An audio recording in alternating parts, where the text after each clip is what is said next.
Hello class +1। आज हम करने जा रहे हैं chapter classification of elements and periodicity of properties. नाम थोड़ा सा लेसन का बड़ा है, बट ये लेसन इस तरह का है जो आपको फर्दर एंड फर्दर बहुत से चैप्टर्स के टर्म्स को क्लियर करेगा, specially S block, P block, D block. ये जो चैप्टर है मेनली इसी में से लेकर कंसेप्ट को आगे डिटेल में समझाते हैं। सो इस लेसन को अच्छी तरह से आपने समझना है। वैसे तो हर एक लेसन को अच्छी तरह से समझना होता है, तो यहाँ पर क्या है कि इसको और भी अच्छी तरह से समझना है। तो स्टार्ट करते हैं। क्लासिफिकेशन ऑफ एलिमेंट्स हमारी फर्स्ट टर्म है। तो what is the need of classification of element? First of all classification मतलब क्लासेस बना देना।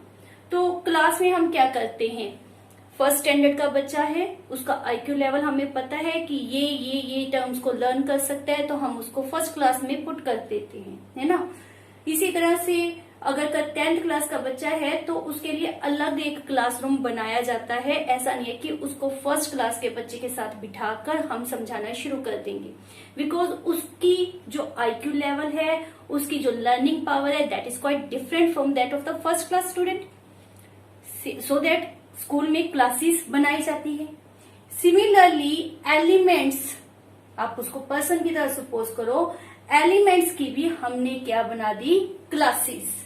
That stand for classification.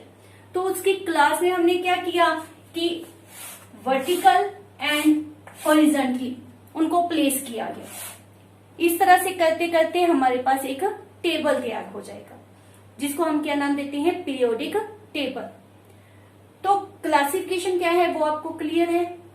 अलग अलग एलिमेंट्स को अलग अलग कर दो, मतलब जिनकी प्रॉपर्टीज डिफरेंट है उनको अलग अलग कर दो, और जिनकी प्रॉपर्टीज सेम है उनको एक ही जगह पर रखना है।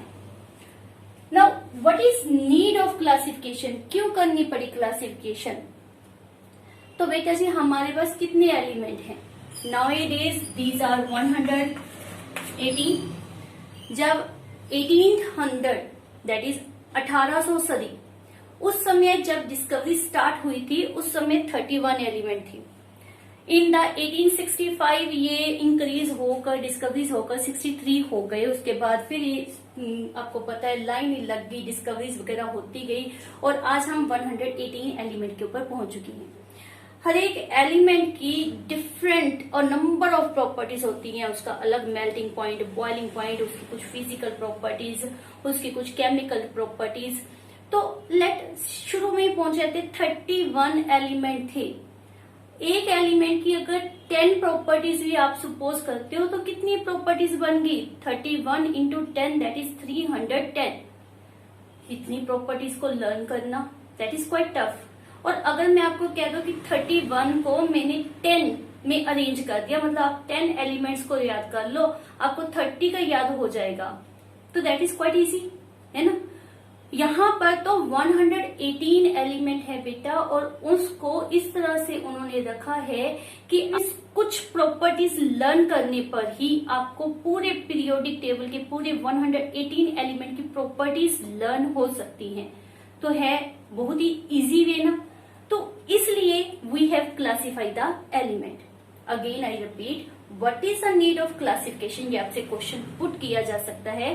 तो need of classification is that there is so many element and possesses so many different type of their properties, and we want to learn them in a easy way. आज याद की है, कल परसों जो थे हमें वो प्रॉपर्टी याद रहे, इसलिए हमने एक सिंपल, हमने मीन्स हमारे साइंटिस्ट ने एक सिंपल सा मेथड डिस्कवर किया, जिसको हम नाम क्या रेफर कर रहे हैं, classification by the help of periodic table. So what is periodic table? ये हम बना रहे थे, कुछ वर्टिकल कॉलम्स बनाए हैं, कुछ हॉरिजॉन्टल रोज बनाई हैं। तो एक टेबल टाइप अरेंजमेंट, जिसको आप कह सकते हो ट्यूपुलर अरेंजमेंट, हमने रेफर की है, where the element are placed in such a way that जिनकी प्रॉपर्टी सेम है, सेम वो वर्टिकल कॉलम में आ जाए, और जो इससे मैच नहीं करे वो इसमें नहीं होंगे, वो नेक्स्ट इस तरह से अरेंज करेंगे। मतलब जिनकी प्रॉपर्टी सेम है they are placed in one vertical column and which have different property they are separated from this one. That arrangement is called as a periodic table. Again I repeat, periodic table एक tabular arrangement है where the similar element are placed together and dissimilar element are separated from each other. Clear? और ये periodic table बनाने का जो जुनून था वो बहुत साइंटिस्ट के दिमाग में आया. उन्होंने काफी कोशिश की, काफी अटेम्प्ट किए और अपने अपने तरीके से उन्होंने अपना पीरियोडिक टेबल दिया.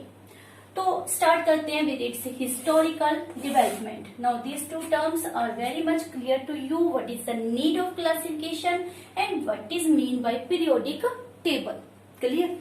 अब आ जाते हैं हमारा हिस्टोरिकल डेवलपमेंट. उसके लिए एक टर्म माइंड में रखना कि जो भी शुरू के अटेम्प्ट किए गए थे to make the periodic table, छोटा या बड़ा, जो भी उन्होंने अटेम्प्ट किए, that is based upon their atomic weight. Element के एटॉमिक वेट के ऊपर डिपेंड करते थे. तो सबसे पहला अटेम्प्ट किया गया by the Dobereiner. He form triad, means तीन तीन की ग्रुपिंग. जैसे शूज लेके आते हैं वो पेयर में होते हैं, यहाँ पर तीन तीन एलिमेंट को एक डब्बे में रखा गया. डिस्कवरी की गई इन द 1870. तो यहाँ पर क्या किया गया वो हम डिस्कस करते हैं. What he do that lithium, sodium, potassium, ये उसने अपना एक ट्राइएड ले लिया. नाउ ऑन व्हाट बेसिस, किस तरह से ये लिया गया उसको हमने समझना है. He refer that first and third element के मास का average. I said first and third element के मास का average whether equal to the mass of second one, middle one element और अप्रोक्सीमेट इक्वल टू. अगर equal नहीं है तो वो क्या होगा, approximate equal to the mass of the middle element. इस बेसिस के ऊपर उसने ट्राइएड बनाया. अंडरस्टैंडिंग करते हैं हम. इसका मास कितना होता है 7, पोटाशियम 39 और इसका मास जितना भी है ये हमने नहीं पता. लेट, ठीक है, हमने इन दोनों के मास का, फर्स्ट और थर्ड एलिमेंट के मास का ले लिया एवरेज. एवरेज मेरे पास कितना आया 46/2. कैलकुलेट किया, कितना आ गया 23. और सोडियम का मास होता भी कितना है 23. तो it is average, this average is equal to the mass of sodium. It is equal to या फिर अप्रोक्सीमेट इक्वल हो तो उस तरह से उसने ग्रुपिंग की. उसको नाम क्या दिया, ट्राइएड, इन द ईयर 1870 में. क्लियर? इसी तरह उसने बहुत से और ट्राइएड बनाए, बहुत से नहीं कुछ और ट्राइएड बनाए, जैसे कि आयरन, कोबाल्ट, निकल का. अब इसमें किस तरह से मास का एवरेज आया, वो मिडल के इक्वल आया या अप्रोक्सीमेट इक्वल आया, वो आपने कैलकुलेट करके देखना है. Like this chlorine, bromine, iodine, इसका ट्राइएड बनाया गया. ठीक है, तो इस तरह से उसने ग्रुपिंग की. इसमें से एक एलिमेंट की प्रॉपर्टी को आपने लर्न कर लिया तो रिमेनिंग दो की प्रॉपर्टी लर्न करना आपके लिए इजी हो जाएगा. आपको मेथड मिल जाएगा जिससे आप इन तीनों की प्रॉपर्टी, मतलब एक एलिमेंट को याद कर लिया, तीन की प्रॉपर्टी आपको लर्न हो जाएगी.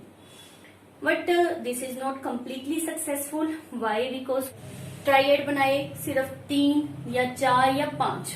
ठीक है, मैक्सिमम कुछ बुक्स जैसे आपने 10th लेवल में पढ़ा होगा बेटा, सिर्फ 3 ट्राइएड आपको रेफर किए गए हैं. इन द 9th क्लास आपके पास टॉपिक था. उसी तरह से कुछ बुक्स हमारे पास रेफर करती है कि उसने 4 ट्राइएड बनाए या 5 ट्राइएड बनाए. चलो 5 भी अगर हम सपोज कर लेते हैं तो कितने एलिमेंट कवर किए उसने 15. डिस्कवर कितने थे 31. तो only half of the element is completed in the triad. सभी एलिमेंट वो कवर नहीं कर सका था. तो उसके जो ट्राइएड का फार्मूला था वो सभी एलिमेंट के ऊपर अप्लाई नहीं होता था. ये उसके ग्रुपिंग का सबसे बड़ी लिमिटेशन थी. आपने हर एक बात याद करनी है कि क्या उसका मेथड था और क्या उसकी लिमिटेशन थी. वो साथ में जरूर याद करना है कि किस कारण वो फेल हो गया या यू कैन से उसकी डिस्कवरी आगे परसीड क्यों नहीं की. नेक्स्ट अब इसके ट्राइएड को हम छोड़ देते हैं, नेक्स्ट के ऊपर चलते हैं, that is Newlands law of Octave in the 1865। बहुत सिंपल सा ये लॉ था। ये लॉ हमारे पास क्या रेफर करे, ऑक्टेव। ऑक्टेव का मीनिंग क्या होता है, दैट इज 8। इसने 8 एलिमेंट की ग्रुपिंग की। अब 8 एलिमेंट की ग्रुपिंग कैसे की, यू नो सरगम क्या होता है इसमें, सा रे गा मा पा दा नी सा। सा से स्टार्ट किया, सा पर एंड किया। इट मीन्स फर्स्ट और 8th एलिमेंट दोनों क्या है, सा मतलब सिमिलर। उसी तरह से ही सेड कि जब एलिमेंट को in the order of increasing atomic mass या एटॉमिक वेट में अरेंज किया जाता है, when elements are placed in order of increasing atomic weight, तो first and last that is 8th element की प्रॉपर्टीज क्या होंगी, सिमिलर। ये इस पॉइंट ऑफ व्यू के ऊपर चला, तो हम भी इसके पॉइंट ऑफ व्यू को क्लियर करते हैं और बनाते हैं इसका ऑक्टेव। कौन से साइंटिस्ट का, दैट इज न्यूलैंड का। Start with the lithium. First of all noble gases उस समय डिस्कवर नहीं हुई थी, तो उसको नहीं लेना।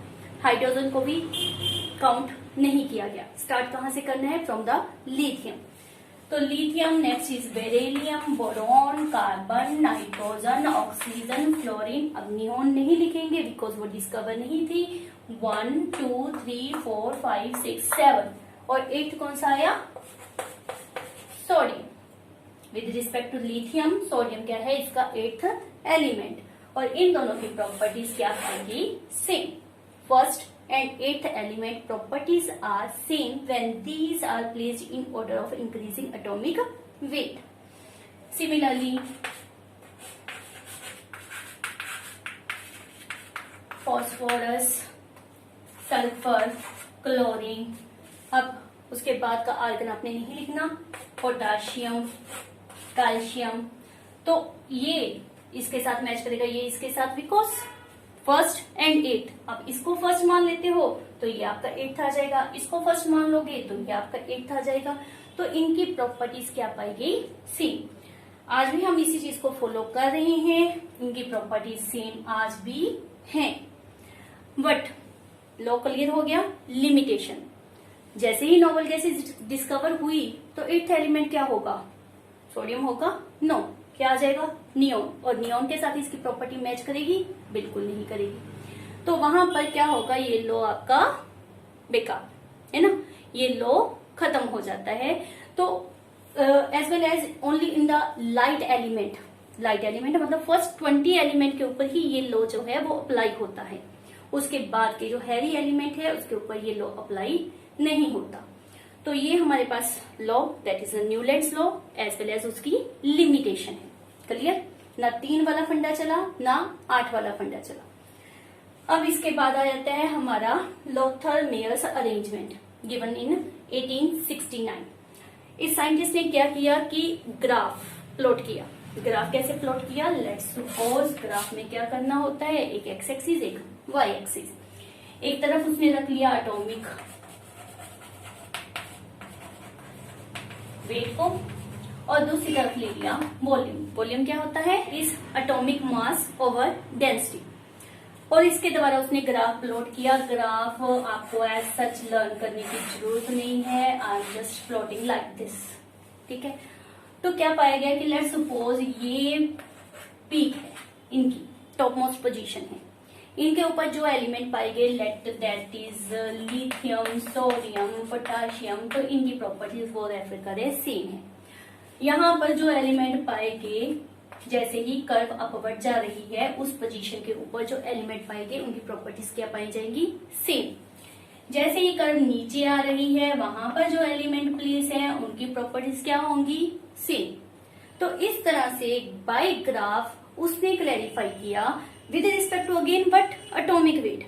चलेंगे सारे साइंटिस्ट किसके ऊपर, एटॉमिक वेट के ऊपर।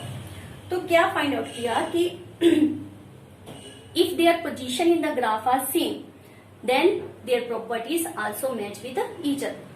but ग्राफ बनाना बहुत टफ है, नॉट अ इजी मेथड है ना।